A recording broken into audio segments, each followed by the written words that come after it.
Bonsoir Jérémy Fontagneux, merci beaucoup d'être sur le plateau de Clic. Je vous présente Lara Fabian. Bonsoir. Bouloud Achour, bien sûr. Jérémy, vous avez mis en place une méthode d'éducation, ça s'appelle la méthode réconciliation. Et on le voit dans le film, c'est assez bouleversant parce qu'elle implique tout le monde, tous les acteurs. Cette méthode, est-ce que vous pouvez nous expliquer en quoi ça consiste? En fait, cette méthode qu'on a élaborée avec le collègue qu'on voit dans le film, David Benoît, on l'a développée à partir de 2012 parce qu'on était en souffrance, en fait. On avait un sentiment d'impuissance. Les élèves nous relaient beaucoup dans la farine. C'est des ados, comme on le voit dans le film. Donc moi-même, quand j'étais adolescent, j'avais du mal à faire les efforts, j'avais un peu la flemme. Là, c'est des ados du 93, donc qui ont beaucoup intériorisé le mépris social, le racisme qu'il y a. Ils ont peur du regard des autres, etc. Bref, ils ont toutes les raisons de ne pas faire assez d'efforts. Et donc, c'est vrai qu'en tant qu'enseignant, on avait l'impression de faire du mieux qu'on pouvait, mais à chaque fois de se prendre le mur du manque de bonne volonté, en quelque sorte. Et en fait, une série d'accidents et de hasards un peu chanceux, la rencontre avec ces élèves-là et ces familles-là, nous a poussé à développer cette méthode qui consiste en gros à créer une alliance entre les parents et les profs pour complètement casser ce sentiment d'impuissance. Cette méthode, aujourd'hui, elle est utilisée par 200 professeurs partout en France. Comment vous avez eu l'idée de la mettre en place?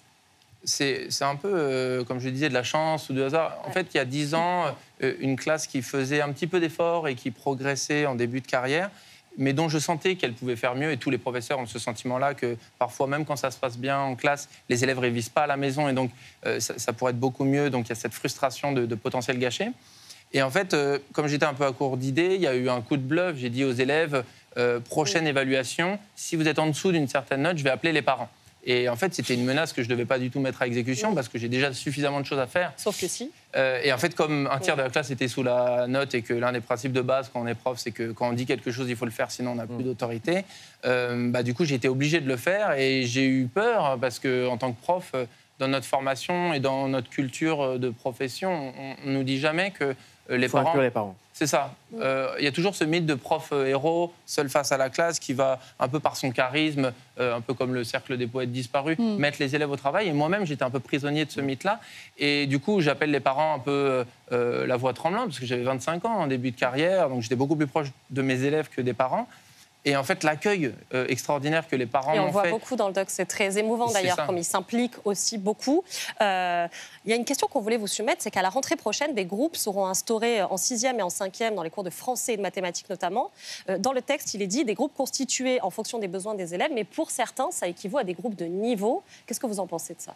Groupe de niveau, c'est l'expression que le Premier ministre lui-même a utilisée. Alors la ministre a utilisé un autre. Donc ce sont des groupes de niveau. Et en fait, derrière la question du groupe de niveau, il y a un tri social. C'est-à-dire qu'on sait qu'en France, notre système scolaire profite davantage aux enfants de cadres, dont moi-même je faisais partie. Mes parents avaient fait de longues études, tant mieux pour moi. J'ai grandi dans les Hauts-de-Seine.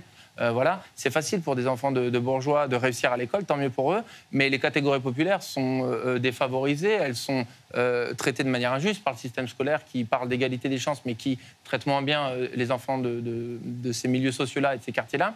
Donc on sait que des groupes de niveau, ça veut dire une sélection plus tôt au collège, et c'est pour ça qu'il y a autant de protestations de la part des collègues. En fait, c'est une institutionnalisation de l'échec de l'égalité des chances. Puisqu'on n'y arrive pas, le gouvernement, au lieu de donner les moyens aux professeurs de faire leur métier et de faire en sorte que l'école joue son rôle d'ascenseur social avec des salaires dignes, avec des conditions de travail décentes, avec un discours qui ne soit pas méprisant, qui est celui qui est à l'heure actuelle dans la société et en particulier dans la bouche des gouvernants, au lieu de nous donner les moyens de faire notre métier et de jouer cette mission-là qui est difficile, pour les raisons que j'ai évoquées tout à l'heure, finalement, le gouvernement dit on va acter l'échec du collège unique et donc, d'une certaine manière, il y a une sélection qui va se faire en 6e. Un chiffre, moi, qui me fait halluciner. Un jeune Français sur 10 est en difficulté de lecture. Près de la moitié de ces 10% est en situation d'illettrisme. Ça a été révélé par une étude du ministère de l'Éducation publiée mardi 6 juin 2023. 2,5 millions de personnes en situation d'illettrisme. Et, autre chiffre, les enfants font 2 fois plus de fautes d'orthographe aujourd'hui qu'il y a 30 ans. Est-ce qu'on vit un affaissement du niveau intellectuel en France? En fait, je pense que ce qui est le plus grave derrière ces statistiques, c'est les différences selon les catégories sociales et selon l'origine sociale des élèves. Les fameuses enquêtes PISA dont on parle, qui sont des enquêtes qui font des comparaisons entre les différents systèmes scolaires dans les pays développés, montrent que la France est l'un des pays dans lesquels l'école est la moins injuste parce que les résultats scolaires dépendent le plus de l'origine sociale. Donc, non seulement c'est injuste parce qu'on ne traite pas les élèves de la même manière, mais c'est complètement contraire à l'égalité des chances. Je ne sais pas s'il y a un affaissement ou si le niveau baisse, comme on dit parfois. Moi, je ne sais pas. Par contre, ce que je vois, c'est que l'école ne tient pas sa promesse et que c'est toujours sur les mêmes que ça finit par retomber, c'est-à-dire les enfants d'ouvriers, les enfants d'employés et en particulier les banlieusards. Pour terminer, le film s'appelle « Le monde est à eux », en référence à « Le monde est à toi » de Al Pacino. Et il y a cette phrase dans Scarface, « J'ai des mains faites pour l'ordre et elles sont dans la merde ». Est-ce que ça résume la mentalité ?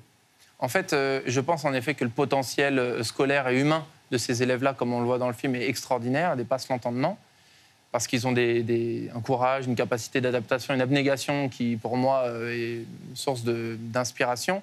Mais si on ne les met pas sur les bons rails, et c'est ce dont souffrent tant de professeurs, à Drancy, mes collègues, comme tant de professeurs, dans les quartiers populaires ou pas d'ailleurs, ils ne parviendront pas à réaliser leur potentiel. Et c'est vrai que cette méthode-là, l'Alliance Parents-Prof nous permet à nous, profs, de ne plus subir et aux élèves de ne plus passer à côté de leur scolarité, même si en début d'année, ça secoue un petit peu.